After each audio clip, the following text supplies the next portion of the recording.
Hello, and welcome to the Light Institute and the Sanctuary of Light Sunday Meditation. For those of you who are joining us for the first time, we make this a very special and purposeful meditation by dividing it into 3 parts. In the first part, the most important thing about centering and meditating is connecting to what we call the higher self. It's your own intuitive essence. It's your own inner voice. So we ask it to take a form, any form, so that your body can align to that. We draw it in and we sit in meditation. And then in the second part of the meditation, we imagine that we're pulling beautiful white light from the cosmos down through the top of your head and lasering it out through the solar plexus, through the stomach. And in that way, we're stretching out our visibility and our purpose in the world. And then in the third part of our meditation, we pick a situation or something that's happening on the planet, and we extend our meditative, loving, higher energy into that situation. Because we're using computers, etc., after each part of the 3 parts, I'll make a little sound, and you can push the button on your machine so you can meditate for as long as you choose in that particular segment of the meditation. So let us begin. If you're ready, close your eyes. I'm going to breathe first in a way that brings our brain into a meditative state by breathing in through your nose and slowly exhale through your mouth.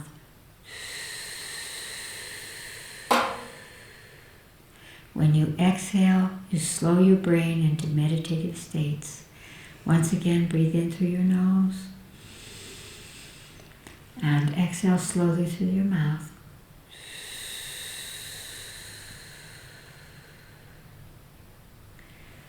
Ask your higher self, the intuitive essence of your soul, to take a form for you. It could be a being or a light, a tree, an animal, an equation. Just see what form comes into your conscious awareness.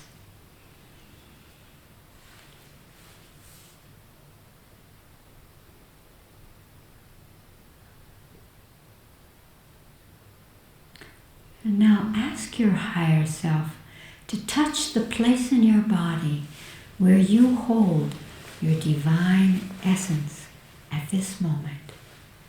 Wherever you imagine your higher self touching you, just begin to breathe in and out through that place that it touches and awakens you.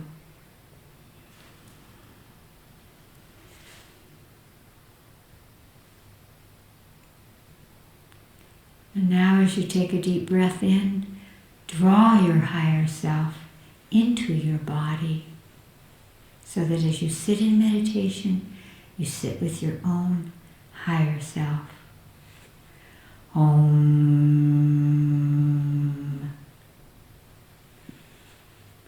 Breathe deeply again into your body and reach up into the cosmos and imagine that you're pulling down a beautiful beam of white light down through the top of your head, down into your stomach. That's called the solar plexus, and that's the center of the emotional body. And through your solar plexus, laser that white light out. You might imagine that it's going across the planet, back up into the sky, to the cosmos, from which you draw it back down through you. So that you're continuing that beautiful arcing energy of drawing white light down, extending out across the planet. This extends your visibility and your purpose by extending your electromagnetic energy into the world and then back into the sky. So you just continue to do that. You can do it with your breath. For this next portion, it will quicken your energy. It will allow you to be more visible, more purposeful. Om.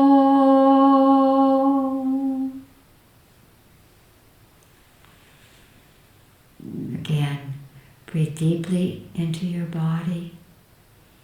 And our meditation in the world today will be in Java as a focal point, where they have had the eruption of a volcano that has covered towns and many people. It's just covered the whole area. So we want to extend our consciousness to those people so that they can be free, they can be safe, or they can pass from their bodies. And to that volcano, and then through that volcano to all of the volcanoes that are being eruptive at this moment, sending them an energy that will calm them, that they are able to bring forth new earth, but not in a way that hurts life. So bring the volcanoes, this one in Java, into your mind's eye.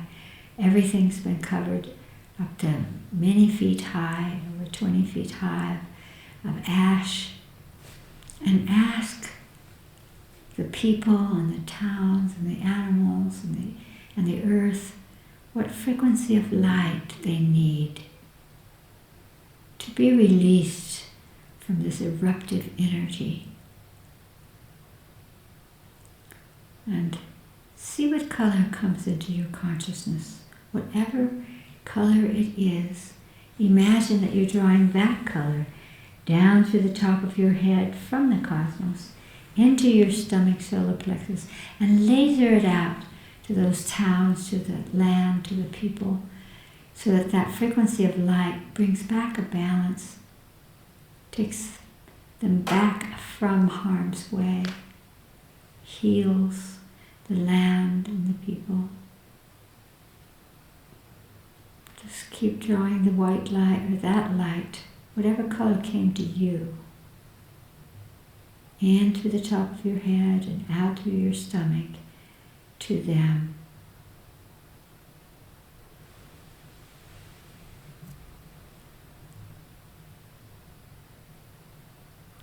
And now focus on that volcano in Java, Indonesia, and ask that volcano and all the volcanoes what frequency of light they need to be calm now,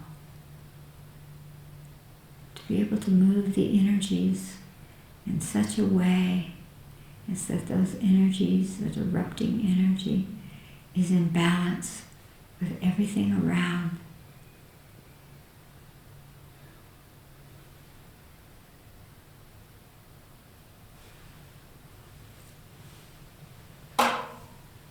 Feel the shifting that occurs as we do this exercise in consciousness, bringing this light.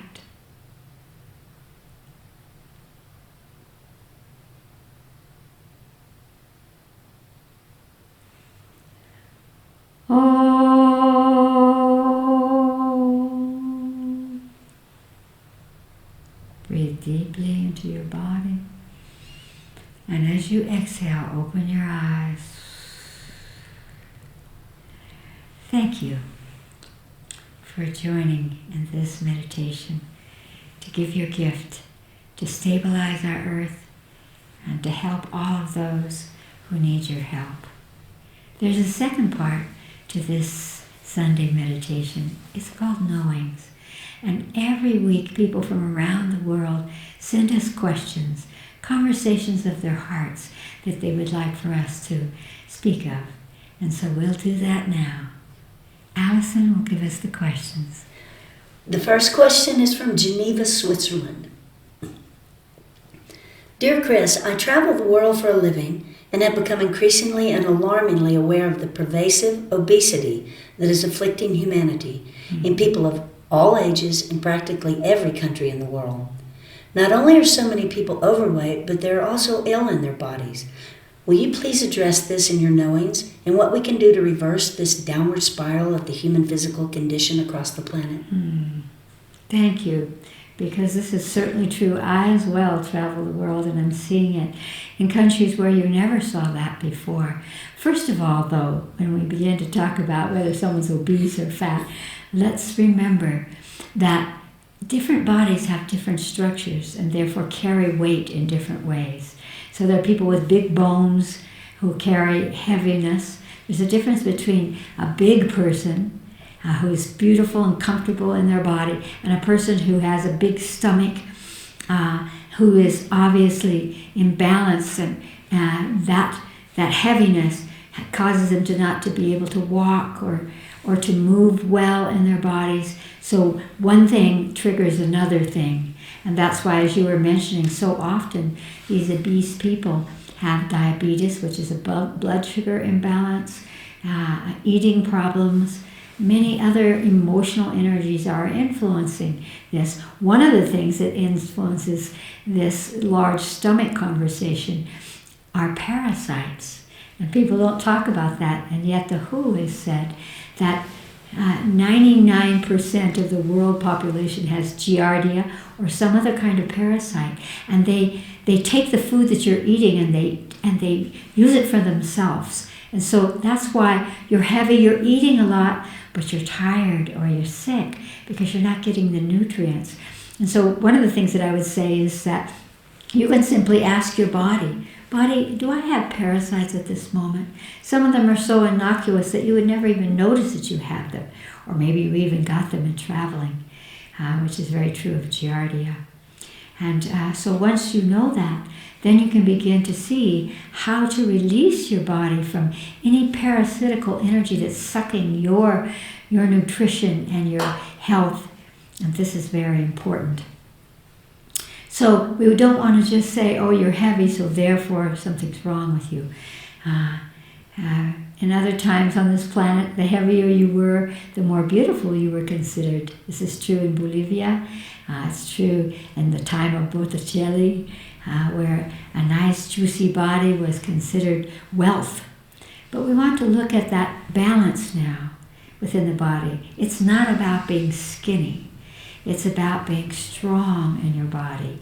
And even though there are 3 different kinds of bodies, there are the soft bodies that often are the ones that become heavier, and then there's the medium ones that are very athletic, and then there are the really skinny ones that are high in their brains. There are literally 3 kinds of bodies in that way.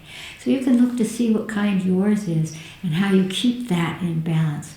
One of the things that's also happening, or 2 things that are happening, one is that across the planet, our agricultural practices have become poisonous to the planet, to the earth, and to ourselves. We're not getting the nutrition from our food. So we hunger, so we eat more, because the body's saying, give me those vitamins and especially those minerals that I need for all of the transactions within the organs of my body. And the body can't get them because it's not in the food anymore. So one of the things that we do want to do, if you care about that, is to begin to watch very carefully that you are eating organic food, that you are finding, or at least food that is grown on good soil that's full of minerals and energies, and that we can raise our voices and say, we don't want this quantity of food and not quality of food, because that's making us sick. All of those things that are packaged. You can't package something without putting some kind of preservative in it or doing something to make it stay in a color, etc., etc. And those things are poisonous to our body. So when you go to the market to choose food, ask your body, do you want this? Do you want this? You can put your hand over the food and ask that question. You'll be surprised that you can get an answer. Is this good for me or is this toxic? So that's one element there that's very, very important. Another element is that we are receiving so much radiation from the atmosphere, from the earth itself, and different kinds of things that are influencing our external environment, which are then influencing our internal environment. So one of the things that's happening that will really help in terms of losing weight is to deal with our thyroids.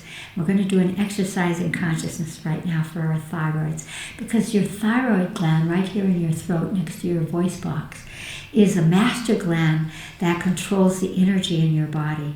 And when there's a lot of radiation, it sucks up and blocks the thyroid from being able to function because it doesn't have the iodine. So one of the things that I do is that I take just that old-fashioned kind of iodine that you used to put on a cut, and I put it on my skin, my wrist very often, and see how long it will take for my thyroid to suck that into the body and use it to wake me up and give me energy. So you might want to explore that conversation as well. But you want to check, and you can do that very simply. Thyroid, are you getting enough iodine?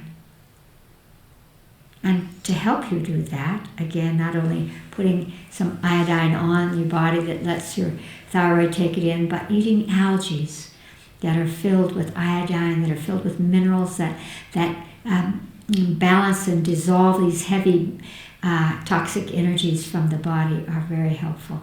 So especially sea vegetables are wonderful, but any kind of algae have these influence. But right now, let me show you something that you can do to come into balance with your body and stimulate the functioning of your body. Our bodies are made of light, just like that meditation we were doing before. So when we ask our body what color it needs for some particular functioning, it will respond. When we imagine the color, the body will react to it, and it will shift its energy and its health. So right now we're going to work on our thyroid to stimulate that master gland so that it can give us energy and help us to burn off excess calories. Close your eyes. Take a deep breath into your body and bring your conscious awareness right here into your throat. And imagine this thyroid gland, actually it's two-sided on both sides of your throat.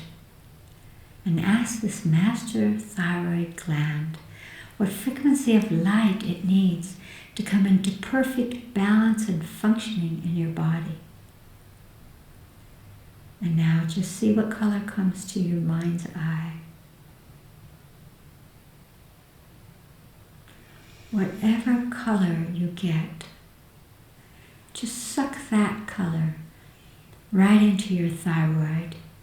And feel that energy, that light, coming in and activating and balancing and healing your thyroid so that it helps you to have the energy to move your body so that your body can release and not store fat energies. Fat itself holds things like cancer and negativity. We want to release it. A little more color into your throat.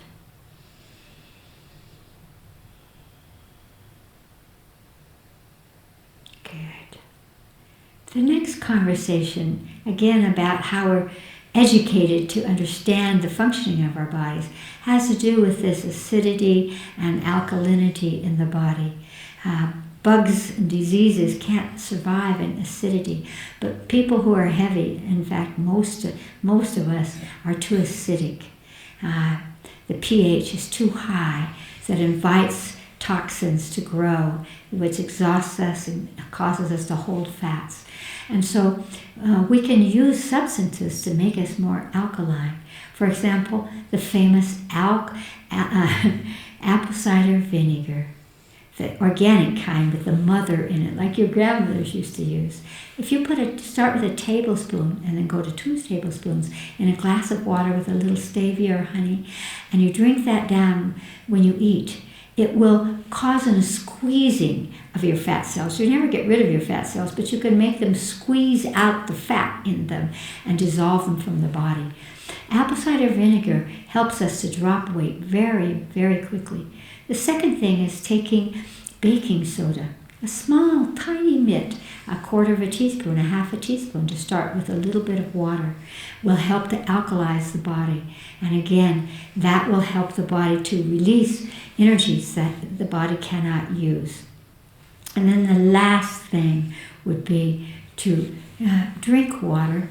And when you drink water, energize that water with your hand over it. This is for you, body. In the same way that you can put your hand over your food so that things align to you and will help you. Because we need to, first of all, when you asked me that question, Switzerland, it's about education. So you might think to yourself, how can I educate myself and support other people learning about our bodies in such a way that we would begin to discern and discriminate and choose, this is for you, body, what is good for our bodies, and know that we don't have to carry around energies that don't belong to us or that make us sick. So thank you for bringing that question to all of us. Allison, second. The second question is from Stockholm, Sweden. For Chris Griscom. I am a very wealthy, single woman, and I am continuously pursued by suitors and people who want to befriend me. But after being used repeatedly for my money throughout the years, I no longer have any trust in anyone, and I'm becoming more and more secluded. I'm afraid I'm losing my ability to ever be close to someone, but I have no idea anymore how to trust. I truly hope you can help me to open my heart again without getting hurt. Oh my. There's so many ways to help you to do that, and I would start with your heart. You know, when you feel that you've been hurt because people didn't choose you, because they didn't see you, they saw your money. Something in you is not putting out a message. You yourself are hiding. And so you might realize that somehow you're cueing these people that they can like you because of your money. So contemplate that and release that part and begin to allow your true self to come forward. I had a great teaching from my higher self, which I would like to pass to you. If people don't like me, if people see me only in a certain way, that from a spiritual perspective, from a karmic perspective, I somehow must have a contract or vow with them. I might have hurt them in another lifetime. And so instead of holding your money and hoping people won't want you for your money, just go ahead and give your money and feel the power of giving. You can give it autonomously and feel that you are free from that I am my money. You are not your money. You have been gifted the power of money to use it and to use it well. And so once you let go of that, someone's going to try to get my money, I'll beat them to it, I'll give my money. I'll give it to whatever or to whomever. And realize that, by the way, there is a cosmic law that says what we put out comes back. So when we let go of hoarding or holding our money or saying, I am my money, something else comes forward in us. A true self, a happy self can come forward. So don't let money be what bars you from relationship. You need relationship. Just let go of being afraid someone's going to hurt you, because again, you may have hurt them in another lifetime. So once you begin to let go, you will attract to you a different kind of person, a person who can see you. Don't be afraid of being hurt. Love yourself and say yes to relationship. Every relationship that comes to us teaches us something. And it doesn't always teach us the repetition of what you're talking about. That's your emotional body, which has been set up by being hurt about money, looking for that to happen again. And so that's why we do incarnational work. We clear away those conversations, those blockages, so that what they see coming out of you is happiness, an energy that says, yes, I can be your friend, I can be your lover. We can connect together. I am not afraid. So you could begin by asking your body where it has the courage to have a relationship. And then imagine that place in your body. And then imagine that you're opening it up so that that energy that says yes to relationship, yes to the courage of trying again, will rebalance the programming you have. And it'll begin to exude out of you. And without trying, you're going to discover that people start coming into your life. People who have been waiting for you to come forward. It's not so hard. Don't be afraid, but be yourself. Great love. Alison? And the final question is from Southern California in the U.S.A. Ms. Griscom, I have just become aware of your videos on YouTube and I love your style. I'm 21 and completely enamored with your calm confidence. You're a template for what I wish to become. You just don't seem to get jammed up ever. I wish the rest of the adults in the world could get on the same page as you with real wisdom and admirable presence. Please, what's your secret for being so together? Thank you from someone of a younger generation who really needed to find confidence in a role model who is shaping our world. Oh, what a lovely thing to say. Thank you very much for that. I can't imagine something that is closer to my heart than you young people, because you are the ones who will hold that template of togetherness, of happiness, of wisdom. And it's inside you. You were born with it. And I'm really seeing that in young people, that they already have wisdom that other people may never awaken to. And part of that is because when you're young, you're willing to explore. I always have said, let me follow my face. I can be wrong. And I don't judge myself for that. I just know that we're all humans. And the more that I let go of what's someone going to think if I don't do it right, and I am my true self, and the more I invite other people to be their true selves and to come together with me and to play in this world, the happier we are. And that's a gift that you have, being a young person, is that you're not afraid to make a mistake. And that will help you to begin to feel that you could trust your wisdom and your exploration, because my higher self says there are no finished products on this plane. We're all here to learn, but it's not just in our minds. It's learning in our hearts, especially because this is the planet of the heart. We need more laughter. We need more of that openness. And that's what you have. And so if you could imagine that you could radiate that kind of freedom into the world, that you could be yourself and you could let others be themselves, and you could explore and adventure the magnificent possibilities, how quickly things are changing in this world, and the quickening that comes into our human consciousness, then you'll be able to be a template, because you must be and are, in fact. That's why all the old people want to be like you. It's not just that they want to be young. They want to have that freedom. They want to have the laughter. They want to have the capacity to explore. Shall I do this? Shall I do that? If I do something wrong, okay, I'll just go a different direction. That's a gift.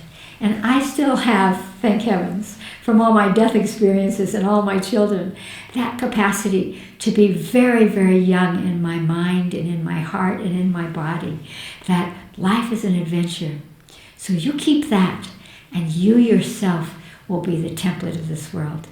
And I honor you, and I am so glad that you've chosen to be born at this time, this pivotal time, when your energy doesn't have to wait till you're older, till you've proved to somebody you have the credits or the degrees or the experience, but you yourself, your presence here is enough. Great love to you.